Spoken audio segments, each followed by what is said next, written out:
एक आदमी धन की चाह कर रहा था, तो एक दिन राजा के महल से उसकी रानी का जो रत्न जटित हार था, उसमें लाल मणियां ऐसी थी कि बाज की दृष्टि पड़ी, पंजे में उठा के निकल गया और बहुत उड़ करके एक खजूर के पेड़ में टांग दिया जाके। चोंच मारी तो मांस था नहीं। अब राजा की रानी ने याचना की कि वो हमारे सुख का हेतु था, तो राजा ने घोषणा करा दी, जो शाम तक उसे ढूंढ के ले आएगा उससे मैं उसकी मनचाही वस्तु प्रदान कर दूंगा। तो वो आदमी कोई कहीं ढूंढ रहा है, कहीं खोज रहा है, वो नदी के किनारे लग गया और एक जगह गया तो उसे वही हार दिखाई दिया जैसा बताया गया था।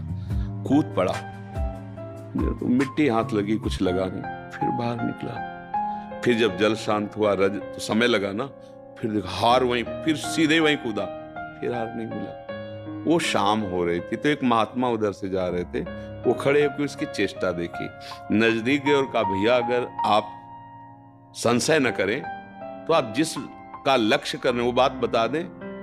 तो आने नहीं, तुम जाओ, क्योंकि मतलब वो ये पा जाएगा। बोले नहीं, मुझे कुछ चाहिए नहीं, मैं केवल आपका सहयोग करूंगा। तो उनका देखो ये वो हार है और मैं इसे सुबह से खोज रहा हूं, बार बार इसमें कूद के, और है वो। तो उनका देखो भैया आप मूर्ख हो, अगर वहां होता तो सुबह से कूद रहे हो, हाथ कीचड़ लगा, हार मिल जाता।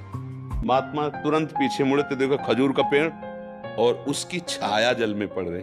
बोले हार वो ऊंचाई पर टंगा हुआ है, उसकी छाया, तुम जीवन भर कूदते रहो, वहां नहीं मिलेगा, हार वहां है। समझ गए? हमारी बुद्धि रूपी रानी सुख रूपी हार खो दिया है। अब वो मन से कह रही कि हार ले आओ, मैं तुम्हें सब सुख दे दूंगा। मन संसार भव नदी के किनारे आया, अब ये विविध भोगों में उसी को ढूंढ रहा, सुख को।